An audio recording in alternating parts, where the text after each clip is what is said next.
I gotta admit, I like this. It makes me smile. But this car? Yeah, it's just so interesting. You know, it's just sad that it was a failure of workmanship over design, because the idea was good. Yeah. You know, okay, build a safety car, okay. And the safety features were not phony like a lot of manufacturers. Oh. I mean, they really had the crash proof, and you had the roll cage in it, and even the safety colors and all that kind of stuff.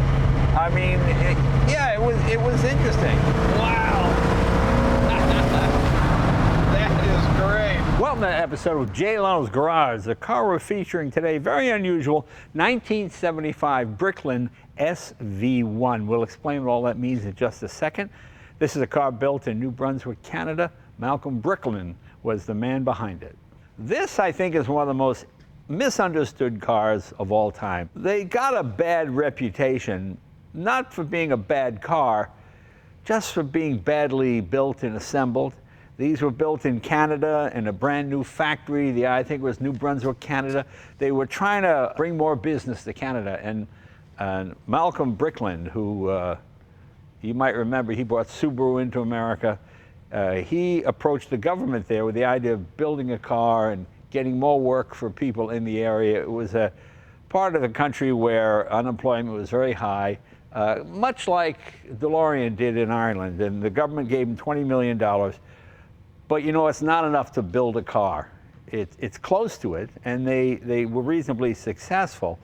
When I first came to California, I had an apartment, and the guy next to me had bought one of these brand new. And he loved it, but it leaked water here.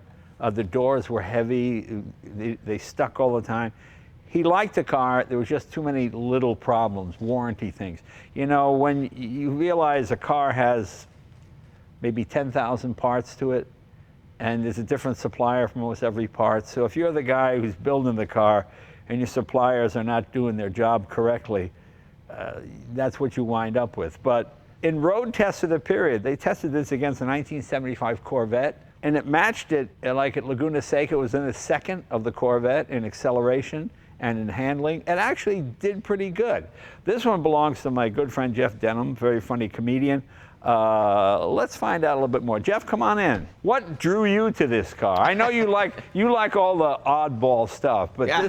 By the way, why do they make us stand this far apart? Is it still COVID? No, it's just that I like to keep my distance whenever I'm with you. Yeah. I understand. Yeah. I always set myself up, but anyway. Yeah. I had a friend of mine when I was a kid whose father got one of these. Right. And, you know, it's one of those things that sticks in your head. And as I got older and realized, oh, you could still find these things, you know, one came up, and I looked for them for a while. They're tough to find in any decent shape. And the cool thing is, when this came out in 1975, most cars, American cars especially, were pretty boring looking. Yeah. There were no gull-wing cars yet, with the exception of the Mercedes cars through the early 50s. Yep. So when you pulled into somewhere and these doors opened, just a crowd of people, and what is that? It's a spaceship. Yeah. And you know, it was designed to be, in fact, the SV-1 stands for Safety Vehicle 1. Right. Malcolm, and that was it. That was his response to what happened with the Subaru. Right, Yeah, because he had the Subaru 360, which that's one of the things that he imported, and it's how he got rich the first time. And yeah, I guess Consumer Reports called it not acceptable in safety standards. And he got through some loopholes on the import because it wasn't considered legally a car because it was less than 1,000 pounds. Right, the 360. Right. So Consumer Reports came out. I also read somewhere that Ralph Nader got in on that because he did, you know, safe at any speed, right?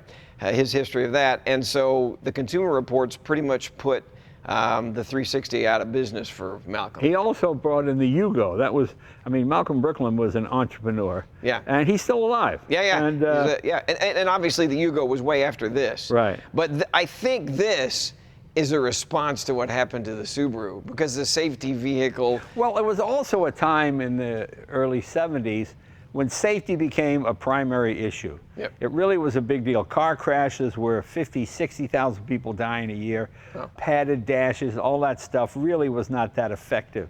This is before airbag, before any of that. They just wanted how can we cut down on road deaths and still make an exciting car? Well, what they touted on this thing were the bumpers, right, both ends, and I think 20-mile-per-hour hits, pretty good. I think I remember reading 10. You could, at 10 miles an hour, the bumper would go in, and there'd be no visible damage. Right. But, and even this, these were, quote, safety colors. They had this, they had the lime green, stuff that really made the car pop. But they were called that. They were called safety red. Yeah. And this, by the way, is what they called red. It looks, orange to me. It's like the Germans' idea of red. Yeah. It looks like a German red. And then safety orange looks like a faded version of this. It's right. like a creamsicle. And then there was safety white. Well, the other interesting thing was, painting cars is very expensive, and setting up painting booths is very expensive. So these cars were never painted. This color is impregnated in the mold. Into the acrylic. Yeah. Right. Acrylic impregnated, and then a fiberglass backing. And then one of the problems that they had, again, on down the line, is that with the heat, that the fiberglass would separate from the acrylic. Right. There are so many problems in building a car that you don't. That's why Simon Saunders, the guy who built the Ariel Atom, was a genius, because he built a car that couldn't squeak or rattle. Because the hard part is really not getting it to handle or drive. The really part is there's a wind noise here. Right. The radio's got static all the time. Just fixing all these little problems that just drive you crazy. And that's what's amazing, that people, younger folks today that have never experienced cars from this era, don't realize what they're driving right now. I know. I mean, it's unbelievable. My son, I have twin boys, and one of my sons brought this home with me yesterday, and we're sitting at a stoplight. Right. And he's 7 years old, and he goes, "Why can't I hear anything outside?" And I said, "Because it's so noisy in here." And he goes, "Oh yeah," because just sitting there rattling away at a stoplight, Yeah, and he's used to sitting in a Tesla or even the Ford Bronco where the motor turns off and it's dead silent. It's great. That's funny. But driving, I look forward to driving this with you. But it is amazing that it's like when I got the 70 Corvette, and my wife and I got it, and it rolled off the trailer, and in the middle of the night, we drive it down the 405, going 70 miles an hour. It was terrifying, because we just weren't used to this fiberglass body bolted to a frame and an engine, and that's it. Yeah, and this was actually a very good-looking car for the period. I think it's a better car than a DeLorean. This has the 351 Ford engine that was in the Mach 1 Mustang, that was in the Pantera. This is the Windsor, yeah. Yeah, the Windsor, yeah. And it started with a 2-barrel, I can't remember what kind, but whoever had this before me put a 4-barrel Holly on it. Right. So it'll get after it. One thing I want to go back to the paint, though. Yeah. You talked about the impregnated acrylic. One of the things that they touted about it was that if you couldn't scratch it, and if you did get a ding or a scratch, you basically just buffed it out because the color was in it. Right. Which was kind of like I don't know if it's the same process, but remember the Fiero was the same thing. Right. They couldn't scratch it. I remember the dealership. I used to do commercials for them when I was in college. Television commercials, courtesy Pontiac and Datsun. They had the Fiero there in the showroom. Right. And they had a bowling ball on a chain. Right. And you could come in and pull that bowling ball and smash it against the door of the car, and it wouldn't do anything to it. Yeah, there you go. We'll give that a try a little later on. Yeah, perfect. I forget the guys who designed it. They didn't do a bad job. The trouble was these doors are almost 100 pounds. They're 95 pounds. Bruce Myers was in on one of the first designs. Okay. Yeah. Now Bruce Myers, of course, from Myers Manx. Right. Yeah, that's right. He developed the first dune buggies, as we call it. Yeah. And then now these were hydraulic originally. They were originally hydraulic, and it took 9 to 11 seconds for the door to open. Yeah. So while it's raining, you're sitting there. Yeah. I mean, that was the stuff that drove my friend crazy with his. So there was another guy that came along later that was fixing these things and started putting pneumatic doors on. So now the doors are pneumatic and a little more reliable, but not that much quicker. Yeah, the sad thing was, being built in New Brunswick, Canada, they brought in workers who had never built an automobile before. Right. They weren't United Auto Workers, they were just people looking for a job. And nothing against them, it's just the fact that you're building something brand new. I always remember the time some GM guys came to my garage, and I was working on my 55 Buick, and I had the suspension all on the floor, and he walked by and he went, "Oh, we're still using that piece." I mean, a piece they made in '75 they still found a use for it to amortize the cost. Yeah. And you realize how complicated it is. It's like people go in the restaurant business for the first time. There's just stuff they don't know that everybody else knows that you just use to save money. And when they built this, they just started building them. And any mistakes along the way, they tried to correct. Now, originally, these came with the 360 horsepower engine out of the AMC Javelin. Yeah. Yeah. And then they had supply issues from AMC. What a shock. Right. Right. And so then they went to the Ford, the Windsor. Yeah. Right. Which was actually went down in horsepower, went from 175, and then the Windsor was 170 horsepower. Right. With the 2-barrel, and then so there you go. And I remember the first year, 74 and 75 were the only production years. They were available with a 4-speed. Yep. But then the safety issues, okay, so when they put the Windsor in, they just had, for safety concerns, an automatic transmission. Right. Now, they're only in production for 2 years, 74 and 75. There were a few built in 76, just a handful of them. But how many for 74 and 75? There were about 3,000 cars built. The big year was 75. They built like 2,100 of them. Wow. And this came in at the tail end. I think this is August of 75, about when things were going bad for them. Yeah. And by the way, St. John's, New Brunswick up in Canada, maybe I talked to the wrong guy, but it's still a bad word. When you talk about the Bricklin there, yeah, they don't like talking about it. Wow. Because apparently, they pumped in like somewhere around $5 million for production of the car. Right. But unfortunately, that money was used for R&D on the car and to pay salaries and stuff like that back in Arizona, in Scottsdale, where the headquarters were. So that money didn't go, this is according to what I read, didn't go to what exactly it was supposed to go for. Yeah. And again, like you say, you've got all those guys that really don't know what they're doing, putting together a bunch of parts that haven't been put together many times. Well, let's show people what the experience was like. You press this button here, and it should open? Yeah, and it'll open. Yeah, okay, here we go. I'll press the button. You got to hold the button down. Okay, hold the button down. The open button. Hang on. Oh. There it is. Oh. Okay, so almost got you in the chin, Jay. Well, that's not bad. Obviously, pneumatic is better than hydraulic because 12 seconds is crazy. Sure. Whatever. And then that one's a little lazy. You might have to pick it up a little so it bit. goes up a little higher. Yeah. All right, there it is. There it is. Now, if we want to get a look at the engine, right under here. Yeah, the hood thing there. Here we go. There we go. There we go. Well, there's the motor. That's the 351 Windsor engine, which impressive motor. It's in the Pantera. It's in a couple of the high-performance Fords. I can see some of the upgrades. Looks like a modern aluminum radiator. Yep. A few other small things that just make it better. Now, here's a question for you, and I still don't understand this. Yes. We got discs in the front and drum in the back. Right. Why didn't they just go ahead and do disc everywhere?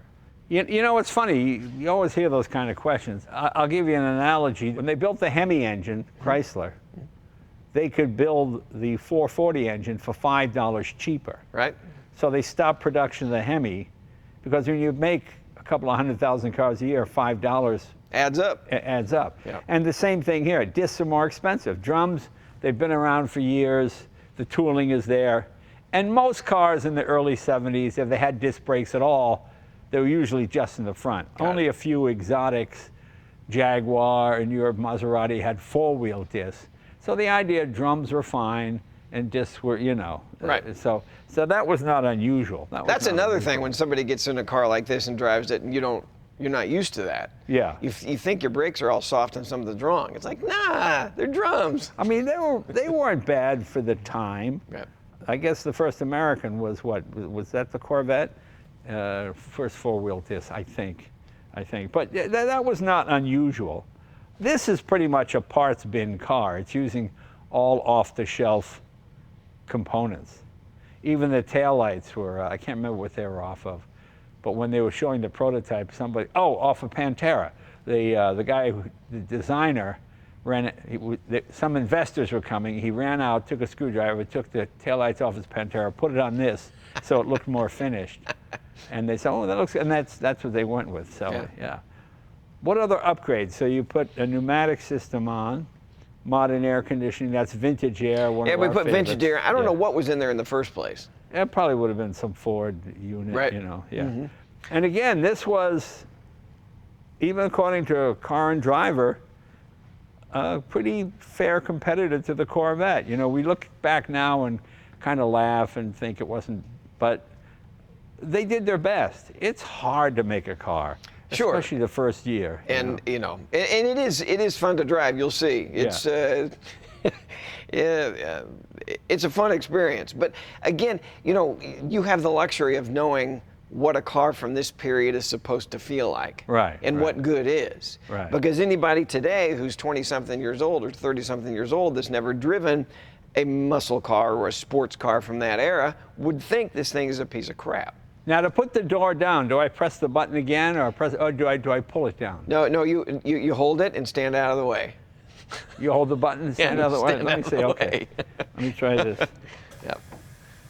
Yeah, hold on. Ready? Clunk. Good day, Mr. Bond.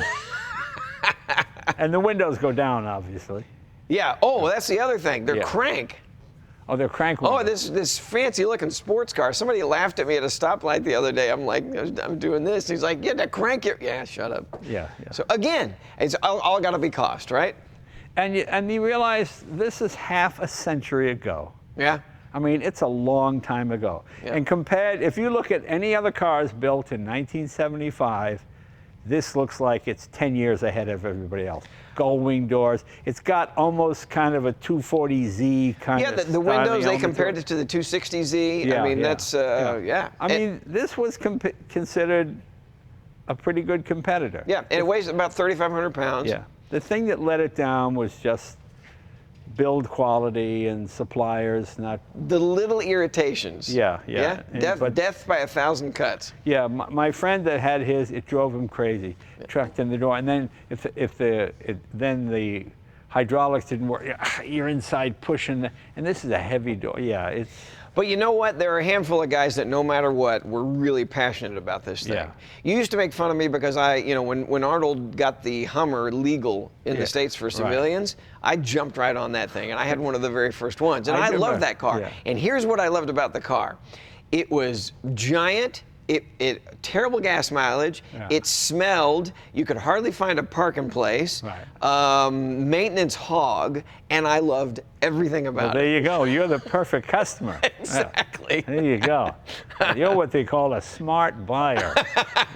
Yeah. Well, I think this is the same thing. Somebody gets passion for this thing, and that's why they're still around, and people are still trying to make them work. You know, and the basic design, the basic concept, trying to make a safety vehicle, because it really was a huge issue. Yep. I mean, tens of thousands of people are dying on the highway.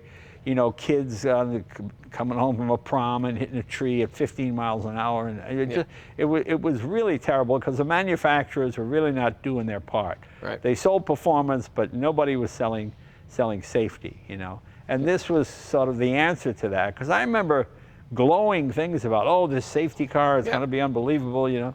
And I think it did okay in the crash tests. Well, the other thing it had that they touted besides those bumpers was the roll. They never called it a roll cage. They called it a roll something or other. Roll over bar, isn't that what it is? I don't remember. Like that. Yeah, okay. And as clever as the front bumper looks, this piece of oak timber, whatever is back here, is just.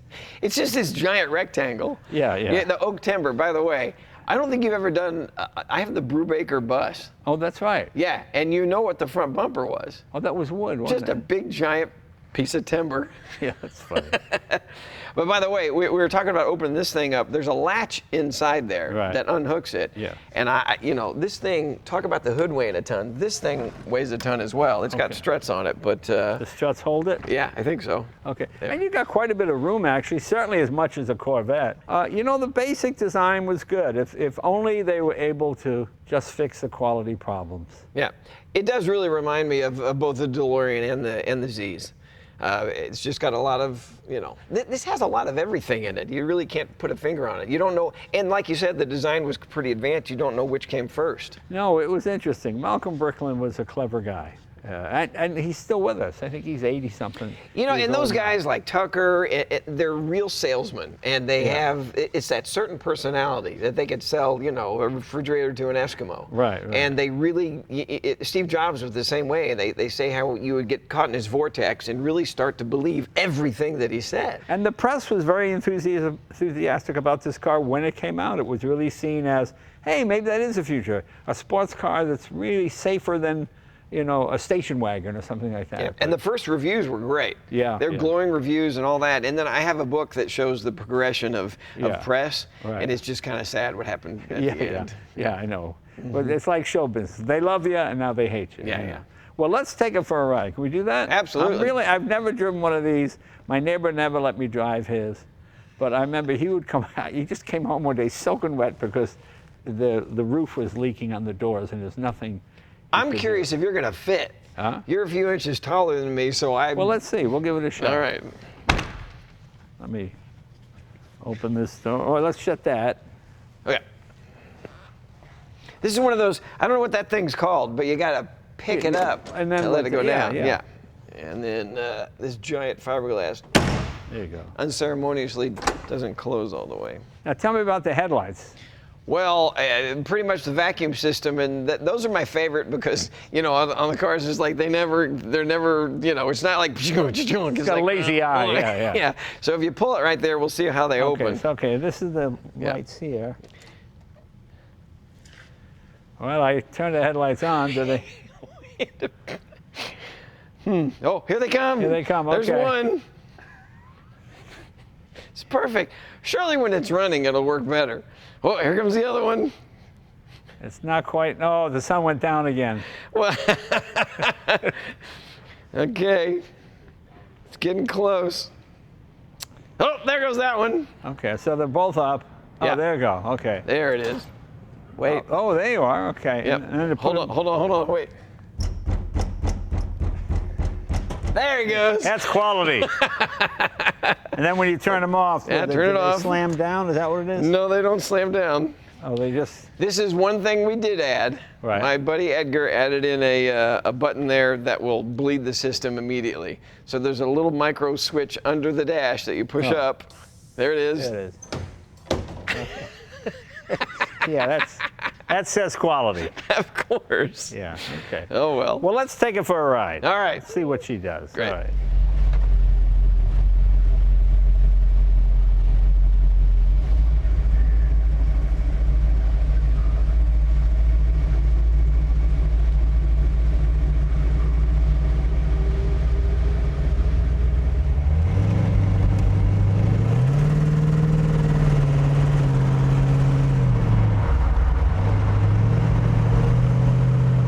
So like I always say when I'm with you in one of my cars, I've never been over here before. Oh, yeah. I liked it. You know something? The fun thing about this car is if you buy one of these that's a wreck and you get it for $7,500, yeah, it's all mechanical. You can fix it. There's no electronics. It's a Ford engine or an American Motors V8. It's carbureted. It's easy to understand.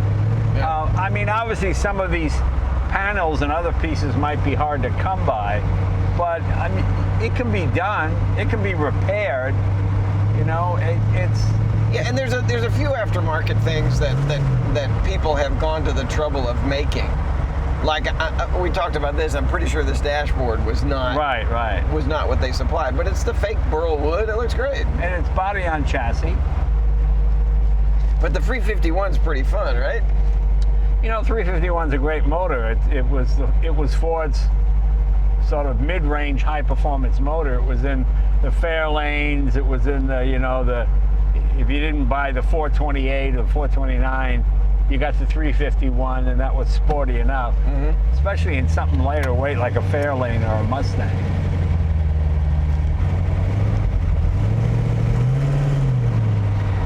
So brand new, the first one's in 1974. This thing was $7,500. Yeah, I remember when he was selling the idea, it was going to be $4,000. Right.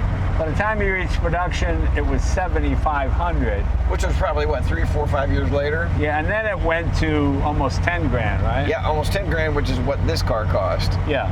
Because if you remember, just a few years earlier, in 1970 and 71, you had the Pantera. And the Pantera was $10,000. Oh, that's nuts, isn't it? Yeah.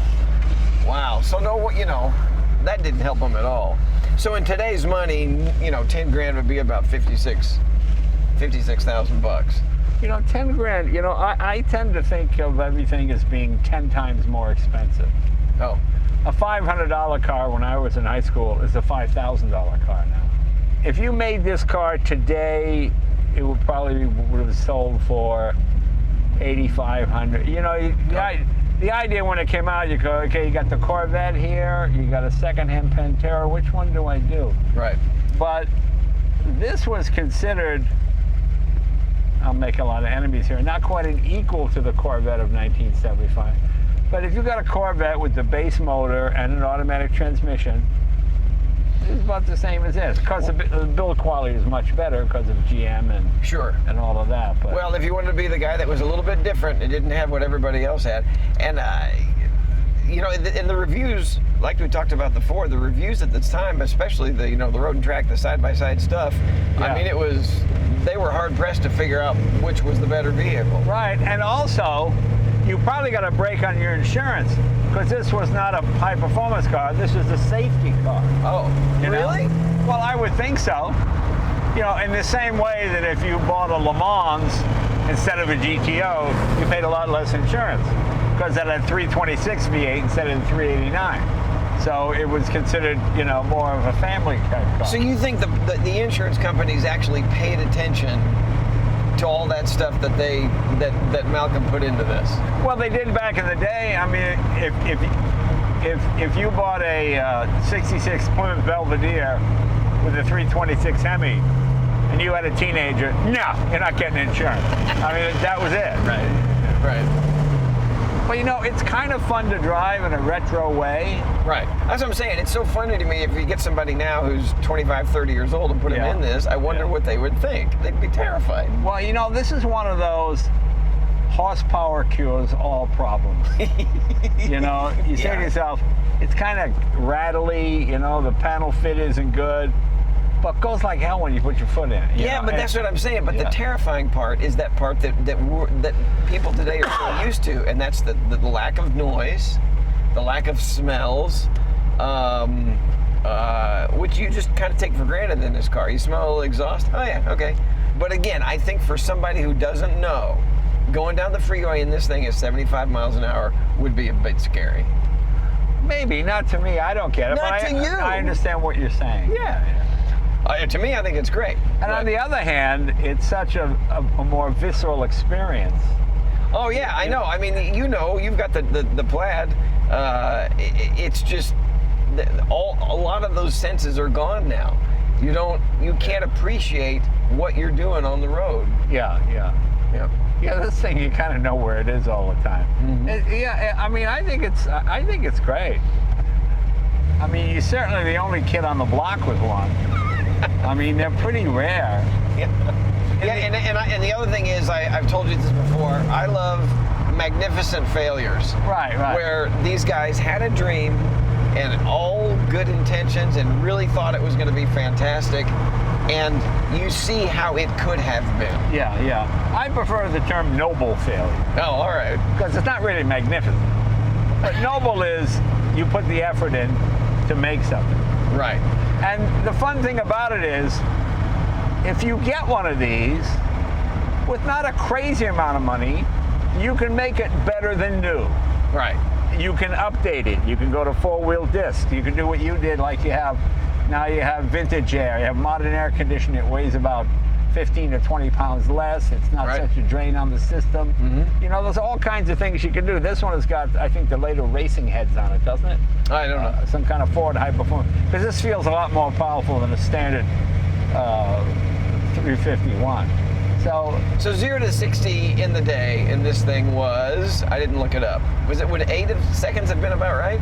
I think it's probably in the 7s, yeah. You have to remember, back in those days, anything less than 10 seconds to 60 was considered, ooh, impressive. Right. You know, the car that set the standard in the 60s was the Hemi Satellite. Right. And that did 0 to 60 in 6.4. And people were, well, it's got to be a misprint. It's crazy. Wow. Like, that seemed like, you know, now the Tesla's under 2. Right. But, you know, I like driving this. It feels like a big throaty V8, you know. If you ever saw the, what's the Mel Gibson movie? You know, where the apocalyptic... The Thunderdome? No. No, the first one. Oh. Mad Max. Mad Max, right. Mad Max. You feel like it's the last of the V8 interceptors. You know, they do that whole thing. You know, it just has that feel to it, you know. Mm-hmm. And it gets attention. Sure. I mean, here we are driving. I look over, and there's another guy taking a picture. This guy stops halfway down the road to get a look at it. I mean... Yeah, but, okay, so we got to throw in the you factor, though. Sure, this thing gets a lot of attention, but you're driving it. Nobody knows I'm driving until I pull up to it. Okay. And I don't think that means anything. I think the car is what gets your attention. And I'd be curious to know, for somebody who doesn't have an eye, would someone think this is something new today? I don't know if you think it's something new. I mean, it could certainly be contemporary. There's nothing outrageous about it. I bet you somebody who's not a car person would think it is. Maybe. I think so. Yeah. And of course, the quote safety colors really do stand out in traffic. You know, we live in an era now where everybody wants a matte black SUV or a matte white or a matte gray. And whenever on the freeway, you're in this sea of grays, and it's like when you see a car from the 50s on the road now with the chrome and the turquoise paint. Oh, it really stands out. It's fun. And I think it's funny to go to a parking lot now and look out and go, what happened? Yeah. I mean, modern cars are a bit like appliances. You know, it's like a washer dryer. You don't really think it's not going to do its job. Right. You know? Whereas this thing, every day is a challenge. But I like that. Because, you know, how many things in your life can you really control? You know, nowadays when your car breaks, you pull out your cell phone. Right. This is your toolkit. That's all you can do. Yep. When you have a car like this, why did it stall? You pull off the side of the road. Oh, hey, look at it. Oh, the wire from my coil, it popped out. You put it back in, the car runs, and you feel like you fixed it. Yeah. You're controlling your own destiny. Yeah. And I enjoy that because, like I say, in a world where you can't really control anything, that's something you can control. So you wonder what's going to happen here when everything starts going the direction of the iPhone car, where they're disposable, you can't fix them, you can't work on them, you just throw it away and get another one. So where are those? There's always going to be these core people who love working on these things, and they will always be here. You know something? You have something like 3 billion cars on the planet. It's like they say, the old day, all the brass era cars from the 1909 to about 1914.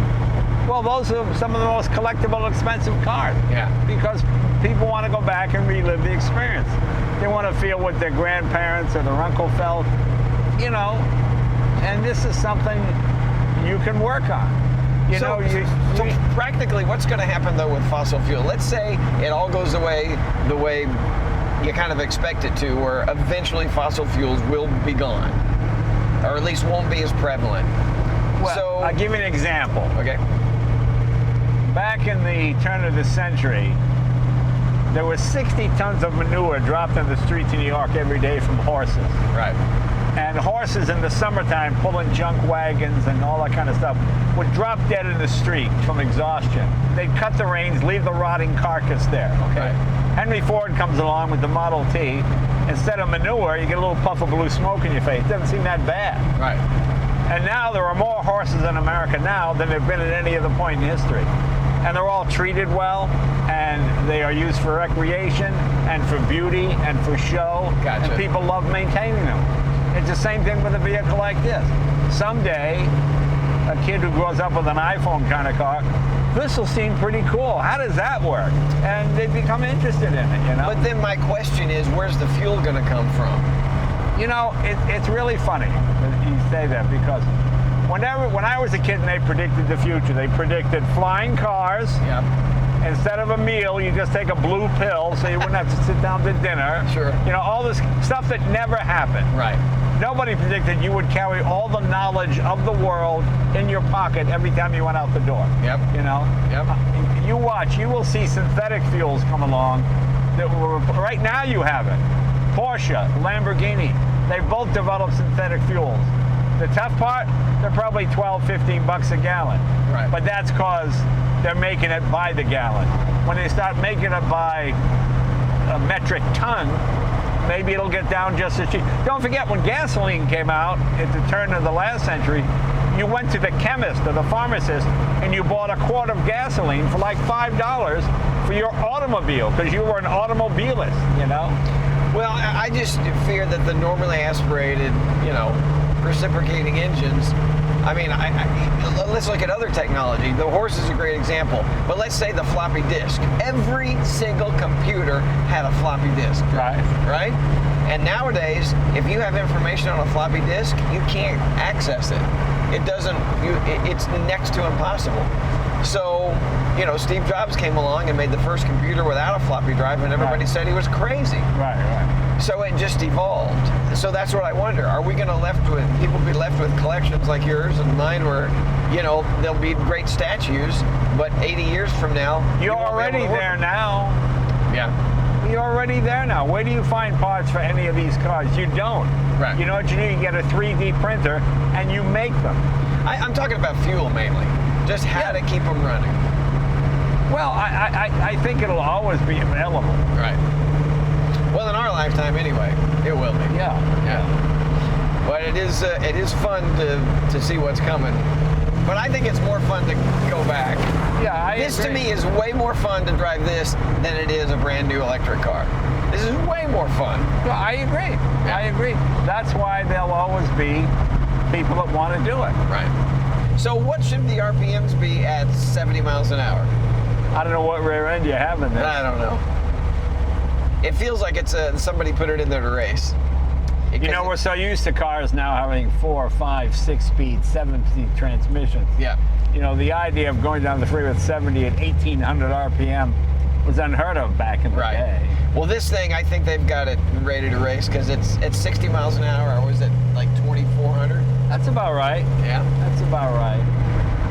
And don't forget, in 1975, people drove at between 50 and 60. Yeah. You know, I mean, like most convertibles, the reason Cadillac stopped making their convertibles was the fact that speed limits are going up above 70 miles an hour. Yeah. And the wind buffeting was too much for people, and they realized, oh, the T-top came in, and they went that route instead, you know? You know, what's funny about the DeLorean is it's got the speedometer, and the 12 o'clock position is 55 miles per hour. Right. And it's red. Yeah. Well, 55 was the speed limit. Right, that's what I'm saying. So the optimum speed was red line 55. Yeah. Pretty great. So I noticed that, you know, it's not warm out, but still our water temperatures are 180. Yeah, 180 is good. Yeah. I mean, most Corvettes run about 205, 210. Right. All the time. Yep. Because heat needs efficiency. Yep. That's what I'm saying. I couldn't get it hot this morning. Well, don't forget, this is still a 50-year-old car. Yeah. 1975 was a long time ago. Yeah. Yep. What were you doing in 75? I was here. You had just moved here? Yeah, I was here. I was doing Merv Griffin and all those things. Wade and Flowers and Madam, Dinah Shore show. Wayland Flowers and Madam? Had a show. Wow. You know, I gotta admit, I like this. It makes me smile. Oh, this car? Yeah, it's just so interesting. You know, it's just sad that it was a failure of workmanship over design, because the idea was good. Yeah. You know, okay, build a safety car, okay. And the safety features were not phony like a lot of manufacturers. Oh. I mean, they really had the crash proof, and you had the roll cage in it, and even the safety colors and all that kind of stuff. I mean, it was interesting. It's just it was put together by people who had never built a car before. Right. You know, just the idea how much you turn the screw, how much you do, you know. Did you ever meet Malcolm Bricklin? I have met Malcolm Bricklin, and his son actually came to the garage, I believe. Was it a big personality? No, you know what? I'm trying to think of an analogy to show business. I know one, and you probably get this all the time. People, hey Jay, you know, I'm a comedian too. Oh, where do you work? You go, I haven't worked anywhere yet, but you know, I'm going to be really funny. And they tell you, I'm going to do this, I'm going to do that. Right. Okay, and they seem sincere, and I don't try to discourage people, you know. And then they get stunned at how hard it is, and what the rejection is like. And it's the same thing with building a car. Hey, I'm going to build a car. You know, and you almost want the naive guy, you know. But you know, I think that's kind of the same analogy because you meet them all the time, right? Yeah. Those people. Oh yeah, you know, I'm a ventriloquist. Oh really? And then they're awful. Where they were built in New Brunswick, Canada. I've done a show there a few times, and again, I don't know if I talked to the wrong people, but they're still not real happy about what happened there because the government pumped in, you know, about $5 million bucks. And brought in a bunch of workers, and they all thought it was going to be, you know, the town was going to be big on the map because of the Bricklin. Right. And for all those unfortunate reasons, it never happened. Yeah, it's too bad. Well, Jeff, I was very pleasantly surprised by this car. I expected to just rip it apart. But, you know, like you say, it's a noble effort. I mean, the people of New Brunswick, it wasn't their fault. It's just not having an experienced person from the car industry building your cars, you know. Sure. Even in the early days, back when Henry Ford and all those guys are getting started, they found the best car guys they could, and they found people who understood supply chain economics and all that kind of stuff. Yeah, it's all about surrounding yourself with the people that know more than you do. That's right. And that was the case here. I don't think there was any scamming going on.